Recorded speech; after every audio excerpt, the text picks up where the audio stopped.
On today's show, it was Valentine's Day, so we're going to show some love to the Mavericks. We're going to say things that we love this season so far, stuff we have not loved this season, and stuff we would love to see happen for the Dallas Mavericks. Talk about all that and more on today's Locked On Mavs. I'm Luka Doncic, and this is Locked On Mavericks podcast. Hey, Dallas Mavericks are NBA champions. Bang! Bang! It's good! And the Mavericks have won the game! If you don't believe, you shouldn't be here.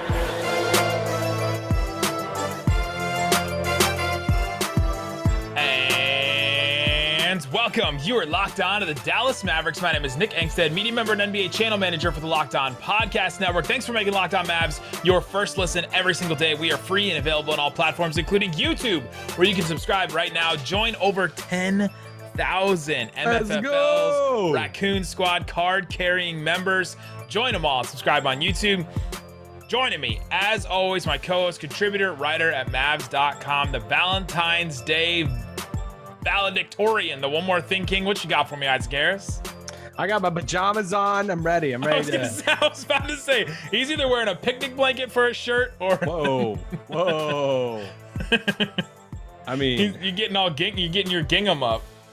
We're recording this on Valentine's night, so we need to get this pod. Oh, we didn't need to know this. We need to get this pod over with. Done. Gingham style. Let's shut this pod down. But no, shout out to my wife, Ben, the rock of our family. Shut it down. She wants me to shut this pod down right now.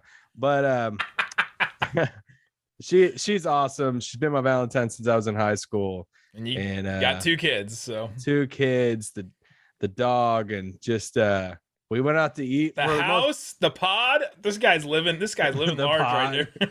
we went out for this like the fanciest meal we've ever eaten in our life in downtown Dallas the other night.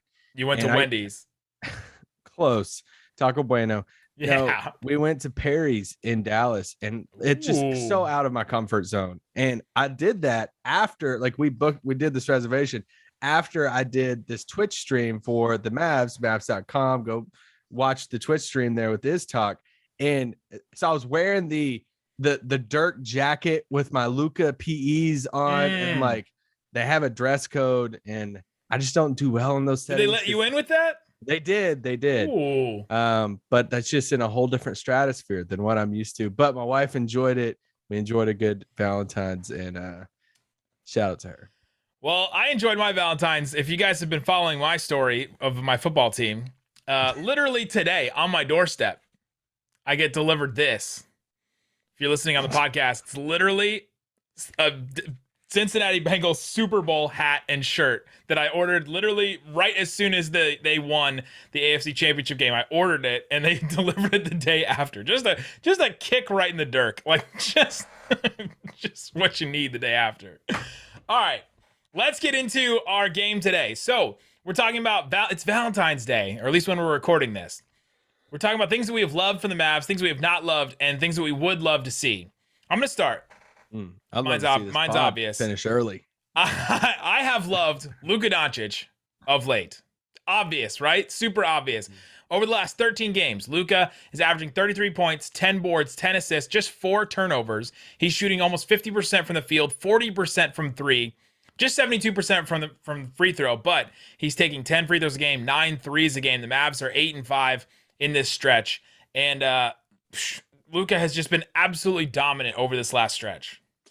I mean, he won Player of the Week. If we care about these awards, I mean, it's something. Only when Mavs win them do we care about them. Otherwise, they don't matter. That's the only time we'll ever tweet about them or talk about them. But I mean, the stretch, you look at his numbers over the past week, the most runaway Player of the Week winner out there. If a guy averages 43 points in a week, then just shut it down. Okay. He's got to win the award. But like you said, I mean, this stretch, I mean, this is what peak Luka looks like, right? I mean, he looks so fresh out there. He looks like he's lost a ton of weight. Oh yeah. He looks like he's played into shape so much.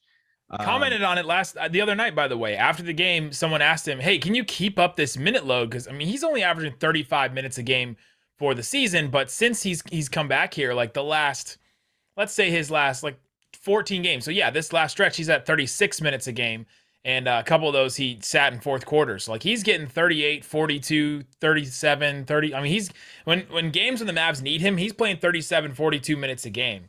And it's he can play it, and he said afterwards it helps you get into shape. So he's like, I'm all for it. I mean, you look at Luka's season and you think about the narrative that has followed him this season, but then you look at his numbers. I mean, he's really close to having the best statistical season that he's had so far.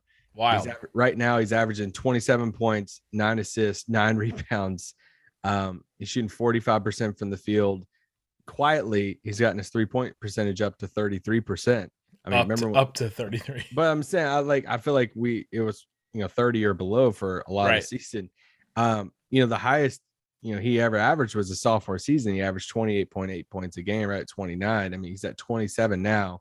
The highest amount of points or assists and rebounds. That sophomore season, he averaged 9.5 rebounds, about 8.5 assists. So, I mean, he's right there. I mean, he's really close to that. And I say it's really close because I feel like a lot of the people, even now, I feel like there's still people out there like, yeah. I mean, Luka's having a pretty good season. If they're not watching him right now, if they're not really looking at his stats, I mean, Luka, he's been better of late, but this is kind of a down year for him. Out of shape coming in, season. Mavs doing pretty good, but Luka's just got to go that next level. It's like, oh, where is he at? Like, this is the time of year you have to change your narratives that you had in the first half of the season, right? You can't keep the same stuff from the very beginning of the season. You got to keep watching. You got to keep changing what you're seeing from teams because it's completely different at this point. Yeah, and now I'm not trying to say he came in out of shape was a false narrative because that was true. We talked about it. It's just not true anymore.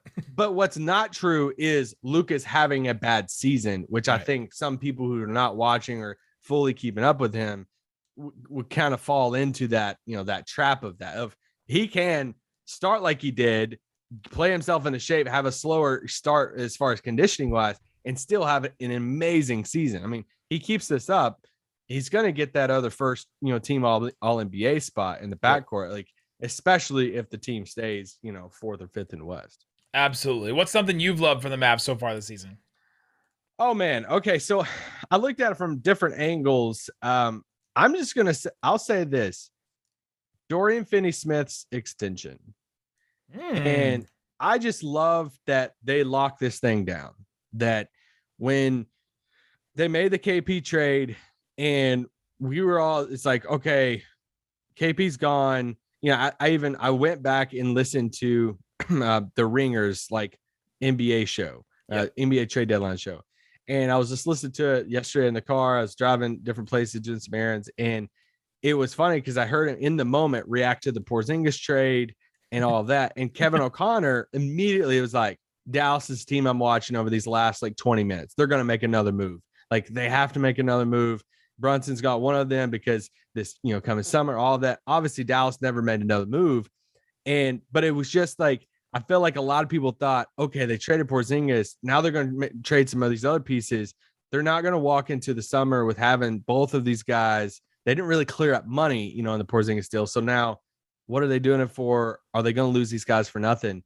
And Porzingis is gone, and they locked it up really quick. And, to get that number. So something we've been hearing about Dorian is, okay, is it $15 million a year? I feel like some people's thrown that out there. Because what Dorian gives you as that 3-and-D, wing in the league, everybody wants a guy like Dorian Finney-Smith. So yeah, it's like, I already kind of penciled it in at 15 mil a year. And then bam, they signed him he agrees to the extension, the max amount Dallas could give. And it's a little bit less per year so you look at it, and Keith Smith tweeted it out as far as, did we ever agree with what we call spot track or SPO track? SPO track or spot rack. It's either one of those. Spot rack. Spot rack. Either way, y'all know what we're talking about. He tweeted out the maximum, the kind of details of the deal. Next season, $12.4 million for Dorian next season. Then 13.3, then 14.3, then 15.3. Final season of that, as we know, player option on the final season has the little 5% trade bonus on that. And it's like, that's the cost of locking in Dorian Finney-Smith long term is, hey, we're going to give you that a trade number for the only number they could give him this year. Exactly. And to get him to agree to that and not even play around with free agency to where he could get $15-16 million a year is, hey, we'll give you a little trade kicker. We'll give you a player option on that last year. Absolutely. Do it. Let's go. And I just thought that was a huge win for the Mavs. I thought it was a win for Dorian. Obviously, super happy for him. Luka loves him. And you just you look at the market value for that deal. I mean, it was just last year, Luke Kennard signed a 4-year deal. I mean, Luke Kennard's making around the same amount of money, 4 years, $64 million for Luke Kennard. I mean, we could go, you just look at the deals around that range. And I'm like, it felt like Dorian's last deal, the 3 for, I think $12 million where he's making 4 a year. We're like, man, that's kind of a deal. He wasn't the shooter he was when he signed that. Now he's the shooter. And it's like, I feel like we're kind of getting another deal in the sense of getting him for around that $12 to $13 million a year mark. Then I feel like he could get more. We could look at this a year from now and saying, oh, dang, he really could have got like 16, 17 million a year.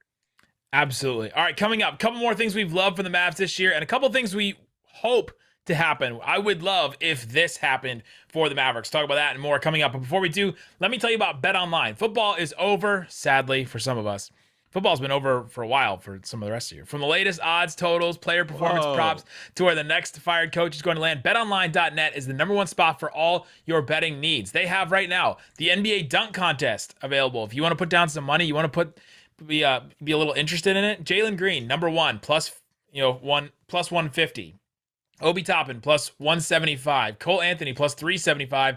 And Juan Toscano-Anderson, plus 450. You could win some actual money if Juan Toscano-Anderson, Luka's random rival, wins the dunk contest. So go check it out. BetOnline.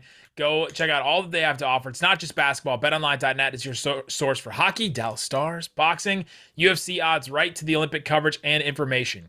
Go to BetOnline. It's BetOnline where the game starts. Do we have odds of what's going to happen after this pod? All right, Isaac Harris. I got a couple more things that I love. Can I share 2 more things that I've loved so far? Jalen Brunson has become a playmaker. I love that about Jalen Brunson. Last season, in 68 games, he only had 5 games of 7 or more assists per game, or 7 more assists in a single game. 68 total games last year he played. Only 5 games he hit that 7 assists or more. And most of them were 7 assists. One of them was 9 assists. This year, in just 56 games, he's had 19 games of 7 or more assists in a game.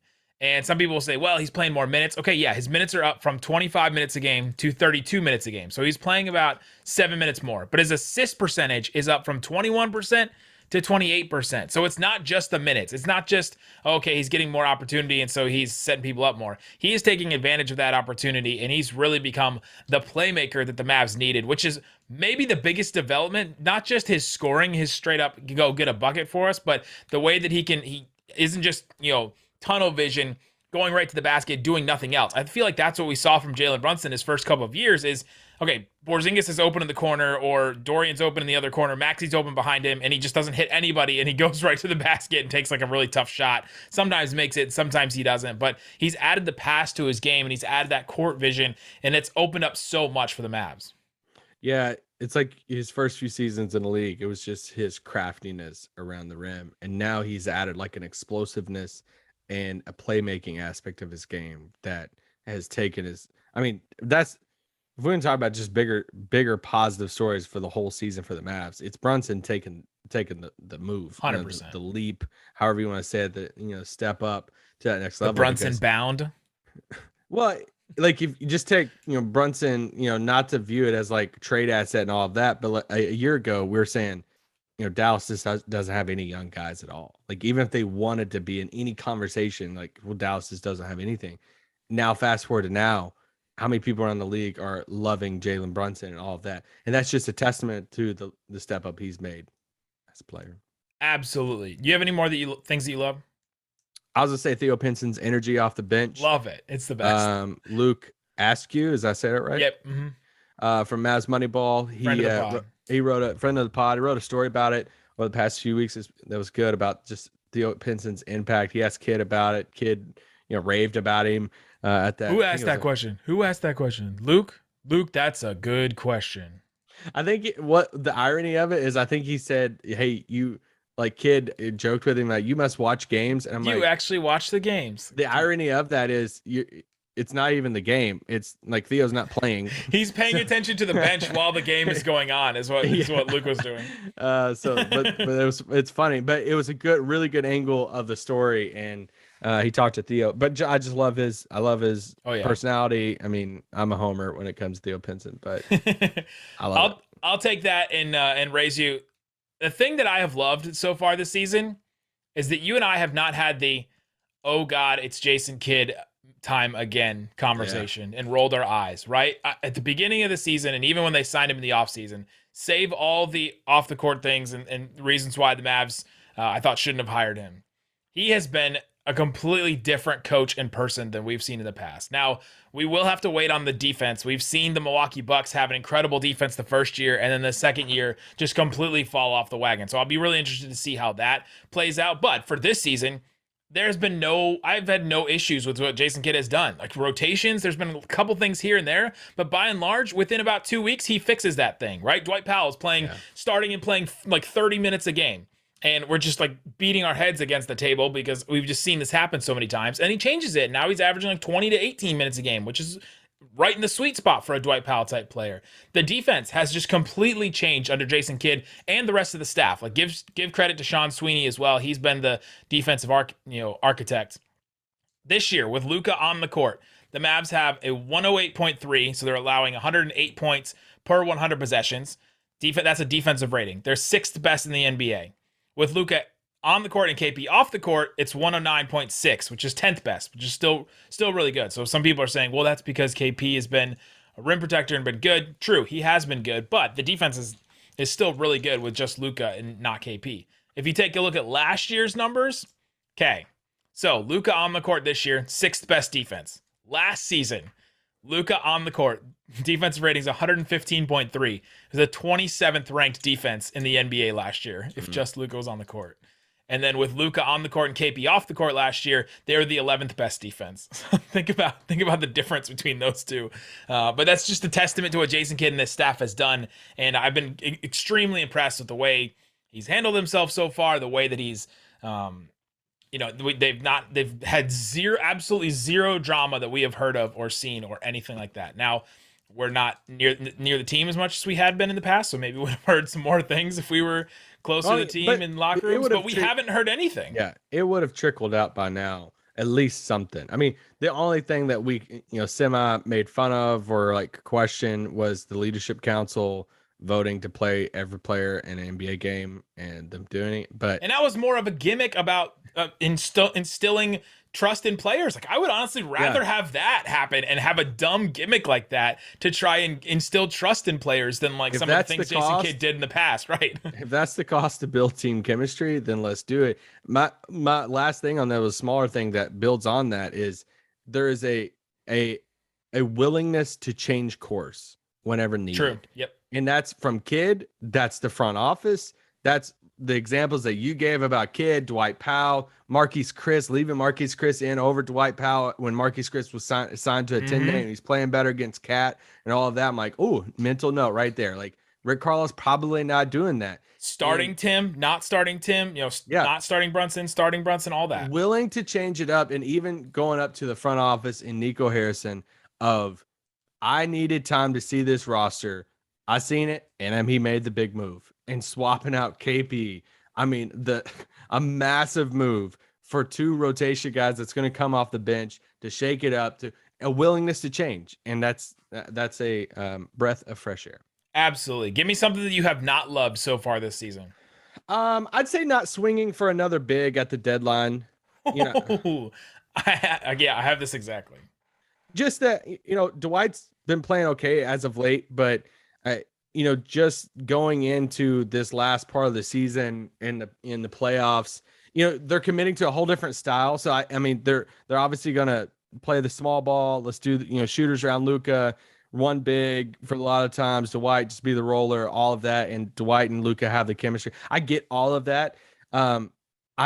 there's just something about it. It's like, man, if you could have gotten, I don't know if there are any deals on the table. So I hate the whole like, oh, you should have got Rashawn Holmes. And it's like, well, you don't even know if they could have even remotely got it. They didn't trade Rashawn Holmes to anybody, so we don't even know if he was available. So that's just something of, yeah, I think that's going to be a storyline for the rest of the season. Probably. Oh, one of my things I have not loved is that Dwight Powell is still the Mavs starting center. Dwight Powell has been great in his role. If he's a backup center, amazing, excellent. That's a great player to have off your bench. But as a starting center, you're giving up so much in so many areas: defense, rebounding, it's just scoring, passing. There's just so many different things you're giving up. And so I think that the Mavs, that has to be a thing that they look at. And now that Porzingis is not in the picture anymore, there's way more options at center that you can add. Like, it's any option, right? Everything is on the table now, and where it wasn't when Porzingis was on the team. And that was one of the reasons why this move to send Porzingis out was a move to start the process. Porzingis was a process blocking player at times, and this was one of the reasons. And if you want to move forward with this style and with, hey, one big, and he's just the rim roller, it's not a pick and pop, it's not a throw down to the post type of guy. I mean, obviously you would take a Cat, Jokic, whoever, Embiid type of guy if they would come. But if it's, hey, this is the style we want to commit to, what is the Dwight Powell in the future upgrade of what's that next level of, a Rudy Gobert compared to a Brook Lopez? I'm just trying to think of if that's the style you want to commit to as your big, being a rim rolling. Can you find a rim rolling big that can also defend the paint too? And that's what I'll just be intrigued moving forward. I mean, we don't even know what was on the deal for him, but that's just something I wasn't in love with. I don't really want to say my other one because it would just open up a whole can of worms. We'll open up that can of worms, and I'll tell you some of the other things that I have not loved coming up. But before we do, let me tell you about Built Bar. It's a protein bar that tastes like a candy bar. They're delicious. I have one right here. Coconut brownie chunk. They're delicious. They're great. I actually do love these bars. I'm not going to lie to you. I've ordered them with my own money. We've gone through this cycle. Built Bar pays us money to say their name and to say you can get them at built.com for the promo code LOCKED15 and get 15% off. But then they give us money. I then turn around and give that money back to them to get more of their Built Bars. That is what we have come to now, and that's how much I love these bars. Go check them out. The puffs are good as well. It's got some marshmallow in there, so if you want different kinds of consistency, if you're a consistency type of guy like Isaac is with his food, you want to try the different types. So go check them out. Coconut brownie chunk is the best one. Again, built.com, promo code LOCKED15. All right, Isaac Harris, a couple more things that I have not loved, and then we'll share the stuff that we would love to see going forward. A thing that I have not loved is Jalen Brunson's free throw rate. I'll just do this one quickly. Brunson has had a great year. Brunson is, scoring when the Mavs need to. I talked about his playmaking in the first segment, but Jalen Brunson's free throw rate, he's just averaging 2.6 free throws per game. That's not enough for a secondary guy. That in a while. For a secondary guy on a team. His free throw rate is just about 20%. I say free throw weight. I know. I was like, he's free throwing that weight everywhere. He needs to lose weight at the free throw line. And free throw rate is the number of free throw attempts per the number of field goal attempts. So he's just not getting to the line at any rate that's good. He's getting to the rate basically of a jump shooter. Guys like OG Anunoby, Terry Rozier, Reggie Jackson, Dylan Brooks, Devin Booker, D'Angelo Russell. Those guys have that type of free throw rate. And I think that the Mavericks need Brunson to get some easier buckets, right? And to get to the line a little bit more. And I think that has to go up for him to take another step forward here. Yeah, I mean that's the whole. What's the next level for Brunson as a scorer? Yeah, and getting to the line will help him. I mean, I know it becomes really nitpicky, but whoever that second scorer is next to Luka, can they have the ability to hit 30 points in a night or in a playoff game? They have to. And I don't have Brunson's numbers in front of me, but I don't know how many 30-point games we've seen from Jalen Brunson. I would say it's pretty slim. And something that would help with that is if he can get to the free throw line a little bit more. He had the San Antonio game. Yeah, so everyone scored. That's a next level for him. Absolutely. Now, Brunson's free throw rate is the same also as Paul George, Donovan Mitchell, Fred VanVleet, Drew Holiday. There are star-type players that do get this, but I think for him, especially as a smaller guard, you got to get to the line a little bit more and have to get your points where you can get them. So even just one more time, Like if you just look at some of the guys like Steph Curry, gets the line 4.8 times a game. Paul George gets the line 4.5 times a game. So his free throw rate is low, but he still gets the line more. If he even got to the line, like just draw one more foul a game, right? And all of a sudden, I think that changes stuff for the Mavs. Other thing I have not loved so far this season. Some of you know I had to be away for 3 years and live in Florida. And now I'm back this year. I'm back in the arena. I'm loving everything about going to games. It's incredible getting to be at games, getting to feel the crowd's energy, get to see Luka in person, get to see all this stuff happen, look down at the bench and see Dudley and Dinwiddie talking during a game and get to see all that. Get to hang out with you in the press box at times, get to hang out with Kevin Gray in the seat where I normally sit because I try to stay away from you guys. Whoa. But being back in the arena and seeing what the Mavericks parade around every game in the vein of entertainment is sickening to me. Wait, that Mavs man still has a place in this organization. It terrifies me straight to my bones that Mavs man is still part of this organization and that he's just out there. Children are just looking at Mavs man and being terrified. I bet there are children that go to bed at night and cannot sleep because all they do when they close their eyes is see that man's face. I cannot stand idly by anymore if Mavs man is still the mascot of this organization. Champ, I have no beef with Champ. Mavs man, I don't want to get anywhere close to him. What do you think his skin feels like? Do you think his skin feels like a basketball, or does it feel like human skin that looks like a basketball? Here's my thing. Have we ever seen Mavs man and Bob Vargas in the same place? I don't know. I haven't seen them in the same place. Have we ever seen Mavs man and Chandler Parsons in the same? Chandler can't jump like that. He does it off a trampoline. Not anymore. Mavs man terrifies me, and I'm out on Mavs man. All right, let's look forward to some of the things that we would love to see. So you mentioned that Dwight Powell and Mavs starting center. I also mentioned that I've not loved the starting center. I would love it going forward if the Mavericks lied to us and still got a center in the buyout market, right? If Nico Harrison just completely lied to us on trade deadline day saying, I think our roster's set, we're not going to go after anybody. Here's a couple of names that have been mentioned for buyouts as far as bigs go. Tristan Thompson, hate that one. Not that I don't think makes the Mavs better. I'm starting with the worst ones. I'm getting better as it goes on. I got 4 names. Derek Favors, Thunder guy. He has not played a whole lot for them. He's definitely a buyout candidate. I could see him coming to the Mavs, and at least that's a guy that's been around a little bit. I could see that as a guy that at least makes the rotation better. Robin Lopez from Orlando. That's a great name. That's a guy that definitely I think would help the Mavericks. I could see him definitely going to Milwaukee before he came to the Mavericks, but that's a name that I think would actually help this rotation. A sneaky name I have not seen often and not seen places. Salah. A guy that has been bought out before. Mike Toby. That Mavs fans really wanted and didn't get. Gorgie Jang. Oh. Gorgie Jang is playing in Atlanta right now and is not really playing. Like he has not been playing? He's not been in the rotation since December 27th. He has played in 8 games out of their 30 that they've played. He just can't get. And they have Clint Capella. They have a Kongwu who's really come on strong. He just can't find a way to get in this rotation. So he may be a buyout guy, and that is a guy I think makes the Mavs center rotation better. Yeah, I'm just trying. Yeah. I guess. Would you rather have Trey Burke the rest of the season, or would you rather Gorgie Jang? Just at least another option at center. Yeah, I'm just trying to picture when he would play. That's my only thing. But I mean, he may start.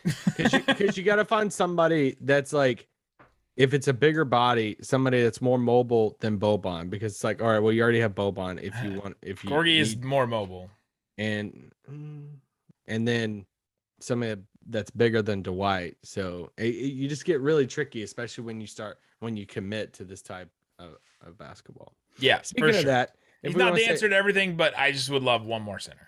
Yeah. So just kind of staying into that type of basketball they want to play. Something that I would love is if they got the Jazz in the first round. Oh, I think that's the team I've zeroed in on. I want that matchup. And I think Utah will want to avoid that matchup. Just want me to get fired. Well, I think if you're Utah, if you guys don't know, my boss is David Locke, the radio voice of the Utah Jazz. Basically the inventor of the screen assist. if you're Utah, the team I'm looking at that I don't want to play, that's going to play as similar as the Clippers last year in the playoffs that beat us with small ball, it's the freaking Mavericks. Yeah, this year, right? Do yeah, the same thing. Because like I don't want any part of Jokic. Sorry, none of that. The Jokic will absolutely obliterate and torch our bigs. But let's do the Rudy Gobert thing, because let's spread it out. Who are they going to put him on? Like Dorian again. Yeah, they'll put him on Dorian, but now Dorian can shoot the ball. So do what the Clippers did to Utah. It's like that Ingles is out for the year.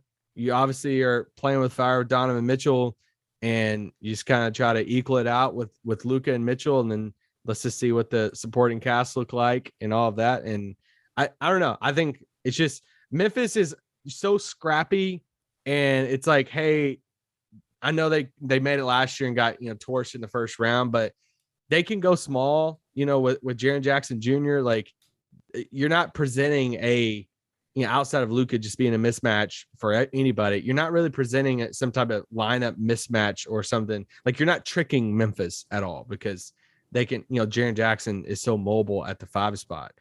But Utah is the one that I'm like, all right, let's do this. Let's do the small ball. And I would be pretty confident at this moment, in the Mavericks moving past Utah in the first round. I would as well. I think that is a matchup the Mavericks would favor for sure. And the Jazz would not, to your point. Couple more things I would love. I would love it. I have to apologize that you felt that he should have played more. If Reggie Bullock just never cooled down from 3 the rest of the season. Yeah. Since December 31st, his return to the lineup. Remember, he was out for a stretch. 44% from 3 on 6 attempts per game. Plus, in that time since December 31st, his plus minus is the highest on the team at 9.1. So when he's on the court, the Mavs are better. He's shooting way better, and it's been awesome to see this version of Reggie Bullock. No, I freaking love Reggie Bullock. I love that he's turned it around too from the beginning of the season. Last one. Or do you have one more? I do, but I mean, it's more of the off season. It's just like, hey, I would love if the Mavs got a clear cut second guy in the next 6 months. Oh yeah, you went way forward in time. Yeah. So I would love that too. This is not the second guy, but the last thing, I would love it if Davis Bertans was just a flamethrower from 3 the rest of the year. Oh my gosh, yes. Like, what if he was just 50% from 3 the rest of the year, and they were like, we can't not play this guy. What if he's their Peja pickup? Oh, what if he's Peja? I feel like he's gonna have one moment in the playoffs where he comes off the bench, hits 5 threes, and just changes a quarter. Yes, and Mavs Twitter will just melt. What if that? I mean, that can't. I mean, you put him out there against the Jazz and have him defend like Royce O'Neal or somebody. I mean, you can get away with that. Yeah, it'd be more like, hey, just follow Royce around. I don't know about defend, but Very true. Very true. There you go, guys. That's some stuff we've loved, have not loved. Let us know in the comments, what are some things you have loved from the Mavericks this season. Thanks for making Locked On Mavs your first listen of the day. For your next listen, check out Locked On Now. The Locked On Now podcast is nightly recaps of every NBA game with analysis from our local experts. It's free and available wherever you get podcasts. They also do NHL. Our friend Dane Lewis of the Locked On Stars podcast will be on that one. Guys, thanks so much for listening to Locked On Mavs. peace out. Boom!